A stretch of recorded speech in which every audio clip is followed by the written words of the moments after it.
তিনটি আলামত দেখলে বুঝবেন আপনার জীবন পাল্টে যাচ্ছে। যদি আপনি তিনটি আলামত দেখেন তাহলে মনে করবেন আপনার ভাগ্য খুলে যাচ্ছে। নবীজি সাল্লাল্লাহু আলাইহি ওয়াসাল্লাম কিছু নিশানা দিয়েছেন, কিছু চিহ্ন দিয়েছেন। অনেক সময় দেখা যাচ্ছে যে আমাদের অসহায় অবস্থা দূর হয় না, অভাবের জীবন কাটে না। তিনটি আলামত যদি আপনার লাইফে ঘটতে থাকে তাহলে মনে করবেন আপনার সুখের দিন চলে আসতেছে। এক নাম্বার হচ্ছে, যদি আপনি দেখেন ফজরের নামাজের পূর্বে আপনার ঘুম ভেঙে যাচ্ছে।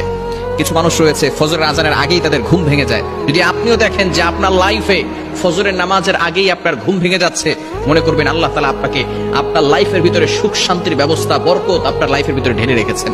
নাম্বার 2, দ্বিতীয় নাম্বার হচ্ছে, হঠাৎ করে কিছু মানুষ আছে দেখবেন নামাজ পড়ে না, রোজা রাখে না, খারাপ কাজ করতেছে। হঠাৎ করে যদি কারো ভিতরে ইবাদতের টান এসে যায়, ইবাদত করতে যদি কারো ভিতরে মজা লেগে যায়, মনে করবেন আল্লাহ পাক রব্বুল আলামিন আপনার জীবনটাকে পরিবর্তন করে দিচ্ছেন। তৃতীয় নাম্বার হচ্ছে, যদি কারো ভিতরে ধৈর্যের ক্ষমতা বেশি হয়ে থাকে, যদি কারো ভিতরে তিনটি আলামত থাকে, তাহলে আমরা বুঝে নিব আল্লাহ তাআলা আমাদের সামনে সুখের ব্যবস্থা করেছেন।